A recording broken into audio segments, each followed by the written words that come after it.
고린도후서는 크게 세 부분으로 나누어집니다. 먼저 전반부 1장 12절에서 7장 16절은 사도직 및 사도 직무에 대한 바울의 변론입니다. 그리고 후반부인 10장 1절에서 13장 10절까지는 사도적 권위에 대한 바울의 적극적인 주장과 범죄자들에 대한 단호한 권징이 들어 있습니다. 이렇게 볼 때 고린도후서는 전체적으로 바울 자신의 사도권 변호에 치중되어 있다고 할 수 있겠습니다. 그러나 오늘 본문은 이와는 또 다른 내용을 이야기하고 있습니다.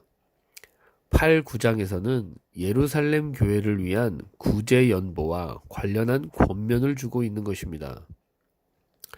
바울이 본론 중반부에서 이처럼 구제 연보와 관련하여 권면을 주는 것은 고린도 교인들이 이미 작정한 구제 연보를 완료하지 못했기 때문입니다. 고린도 교회는 바울이 에베소에서 목회할 당시에 신앙의 열정이 뜨거웠던 교회입니다. 그렇기 때문에 어떤 교회보다도 먼저 가난한 예루살렘 교회 성도들을 많이 돕고 또 구제한 그런 교회입니다. 그들의 열심이 다른 교회에도 자극이 되어서 다른 교회들도 예루살렘 교회를 돕기 위한 구제에 동참하게 만들었습니다. 그래서 바울은 일찍이 고린도 교회에 편지를 써서 연보하는 방법을 지시하기도 했습니다. 그런데 고린도 교회는 구제연보를 이렇게 작정했는데 1년이 넘도록 그것을 완료하지 못하는 것입니다. 물론 그렇게 완료하지 못한 데에는 여러 가지 이유가 있었는데, 먼저는 고린도 교인들이 거짓 사도들에게 속아서 바울을 불신하게 되었기 때문입니다. 그러므로 바울은 고린도 교인들에게 편지를 써서 자기의 사도권을 변호하고 지속적으로 고린도 교회가 하나님의 은혜 가운데 있기를 간절히 원했습니다. 그렇게 바울의 권면과 눈물의 편지에 따라서 다시 신앙을 어느 정도 회복하고 구제 연보를 이제 다시 마무리할 것을 촉구하게 된 것입니다. 3절에 보면 저희가 힘대로 할 뿐 아니라 힘에 지나도록 자원했다라고 기록되어 있습니다. 그렇다면 이들이 구제를 한 동기는 무엇이었을까요? 그것이 무엇인데 힘을 다하고 또 그 힘이 지나도록 그렇게 구제에 동참할 수 있었을까요? 다만 그들이 가진 것이 넉넉해서 그런 것은 아닐 것입니다. 또한 도덕적 부담으로 인한 구제도 아니었겠지요.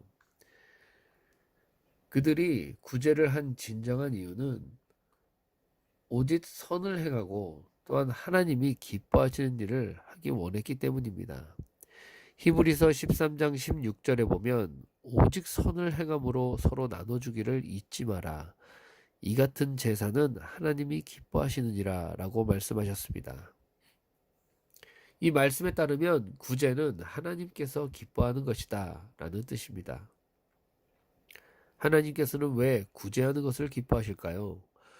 우리가 가진 것이 많음을 드러내기 때문에 그런 것은 아닐 것입니다. 하나님께서는 구제하는 자 속에 있는 중심을 기뻐하시는 것이겠죠. 하나님께서 늘 우리에게 말씀하신 율법의 핵심이 하나님을 사랑하고 너의 이웃을 네 몸과 같이 사랑하라는 것입니다. 구제는 바로 이런 하나님의 율법의 핵심에 닿아 있기 때문에 하나님께서 기뻐하시는 것입니다. 그렇기 때문에 구제는 어떠한 일보다도 가치가 있는 것입니다. 아울러 우리가 여기서 알 것은 구제는 돈이 많다고 할 수 있는 것이 아니라 사랑이 있어야 할 수 있다는 것입니다. 돈이 있어도 사랑이 없으면 구제를 할 수 없습니다. 다만 돈이 없을지라도 사랑이 있으면 어찌하였든 구제하게 되는 것입니다. 즉 고린도 교회 성도들은 가난했지만 사랑이 있었다라고 바울은 기록하고 있는 것입니다. 힘에 지나도록 자원하고 극심한 가난 중에서도 구제 연보를 할 수 있었던 것은 하나님의 은혜이자 사랑 때문이다 라는 것이죠. 이웃에 대한 사랑을 표현하는 방법으로 구제가 있는 것입니다. 때문에 구제를 하는 것이 아깝지도 않았고 불평스럽지도 않았고 또 그것을 함에 있어 인색하지도 않았던 것입니다. 비록 한 번도 본 적이 없는 사람들이지만 그들을 향한 사랑이 불일 듯했다. 그래서 가난 속에서도 자신의 것을 쪼개서 그들에게 준 것이라는 것입니다. 사랑이라는 것이 자신이 처한 지금의 환경을 잊게 한 것이라고 할 수 있습니다. 구제는 돈으로 하는 것이지만 또한 돈으로만 하는 것은 아닙니다. 구제는 여유 있는 자들의 전유물도 아니고 구제는 이웃을 사랑하는 사람들이 하는 것이겠지요. 이웃을 내 몸같이 사랑하라라는 하나님의 말씀에 따라 비록 자신이 어려움 가운데 있을지라도 자신보다 더 어려움에 처한 자들을 돌아볼 수 있다라면 엄청난 은혜와 사랑과 능력과 위로를 경험한 사람이지 않겠습니까? 하나님의 돌보심과 인도하심 가운데서 구제의 마음으로 하나님을 기쁘게 해드리고 우리의 삶은 처한 환경과 관계없이 늘 풍성하고 하나님의 은혜와 능력으로 가득 찬 주님의 사랑을 경험하는 귀한 삶이 되시기를 주님의 이름으로 축복합니다.